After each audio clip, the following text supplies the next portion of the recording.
जरा सोचिए, अगर उत्तर प्रदेश के बलिया जिले की धरती से इतना कच्चा तेल निकले कि भारत को फिर कभी किसी देश से पेट्रोल डीजल खरीदने की जरूरत ही ना पड़े।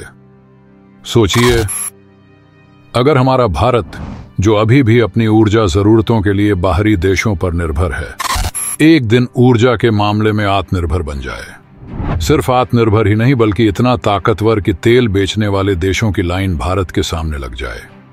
चीन, अमेरिका, रूस जैसे देश, जिनसे हम आज तकनीक, ऊर्जा या संसाधन की बात करते हैं, वो खुद भारत के सामने ऊर्जा के लिए प्रस्ताव रखें। क्या आप इस सपने को सच होता देख सकते हैं? अब जरा ठहरिए, ये कोई सपना नहीं है, ये एक संभावना है, और वो संभावना जुड़ी है बलिया से। उत्तर प्रदेश का एक शांत सा जिला जो अब राष्ट्रीय चर्चा का केंद्र बन गया है। क्यों? क्योंकि यहाँ के सागर पाली गांव के पास ONGC यानी ओनाया लैंड नेचुरल गैस कॉरपोरेशन ने 3000 मीटर गहरी खुदाई की है, और वहां मिला है कच्चा तेल, वो भी संभावित रूप से विशाल मात्रा में। यह सिर्फ एक कुआं नहीं है, ये खोज गंगा बेसिन के नीचे तक फैली हो सकती है, करीब 300 किलोमीटर लंबी पट्टी में, जो बलिया से लेकर प्रयागराज के फाफामू तक जाती है। ONGC ने इस इलाके को 3 साल की लीज पर ले लिया है। खुदाई का काम तेजी से चल रहा है और अप्रैल के अंत तक पहले फेज की बोरिंग पूरी हो जाएगी। अब सवाल ये नहीं कि तेल मिला या नहीं, सवाल ये है कि अब क्या होगा। भारत आज लगभग 85% कच्चा तेल विदेशों से खरीदता है। अरब देश हमसे तेल के बदले डॉलर लेते हैं। जब डॉलर महंगा होता है तो भारत की जेब पर बोझ बढ़ता है। पेट्रोल डीजल महंगे होते हैं, महंगाई बढ़ती है, आम आदमी की कमर टूटती है। अगर बलिया से निकला यह तेल वाणिज्यिक स्तर पर उपयोगी सिद्ध होता है तो भारत को बाहर से तेल मंगाने की जरूरत कम हो सकती है। अब सोचिए, जब बाहर से डॉलर में तेल नहीं खरीदना पड़ेगा तो भारत का रुपया मजबूत होगा। तेल पर जो हर साल लाखों करोड़ रुपए खर्च होते हैं वो देश के अंदर बचेंगे, और फिर वही पैसा लग सकता है स्कूलों में, अस्पतालों में, रोड और रेल प्रोजेक्ट्स में, और डिजिटल इंडिया के नए इंफ्रास्ट्रक्चर में। गरीबी दूर हो सकती है, बेरोजगारी घट सकती है, और छोटे छोटे गांवों तक भी विकास की रोशनी पहुंच सकती है। लेकिन यही सबसे बड़ा अगर है। तेल मिलना एक बात है और उसका सही से दोहन करना दूसरी। दुनिया में ऐसे कई देश हैं जिन्हें तेल मिला लेकिन उन्होंने उस अवसर को बर्बाद कर दिया। अफ्रीका के कुछ देशों को देखिए, नाइजीरिया को देखिए, वहां तेल है लेकिन भ्रष्टाचार, घोटाले, नेताओं की राजनीति और विदेशी कंपनियों की चालों ने जनता को फायदा नहीं होने दिया।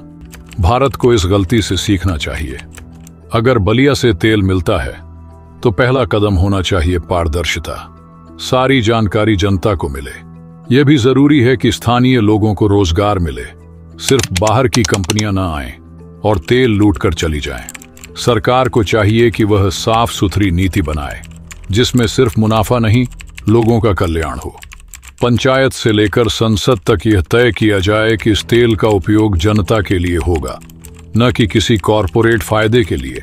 एक और बात ध्यान में रखनी चाहिए, तेल तो एक सीमित संसाधन है, आज है कल खत्म हो सकता है। इसलिए इस मौके का इस्तेमाल भारत को ग्रीन एनर्जी की ओर मोड़ने के लिए भी किया जा सकता है। जैसे जैसे भारत अपनी तेल जरूरतों को खुद पूरा करना सीखे, वैसे वैसे उसे सौर ऊर्जा, पवन ऊर्जा और हाइड्रोजन जैसे विकल्पों की ओर भी बढ़ना होगा। एक मजबूत रणनीति के साथ अगर ये कदम उठाया जाए।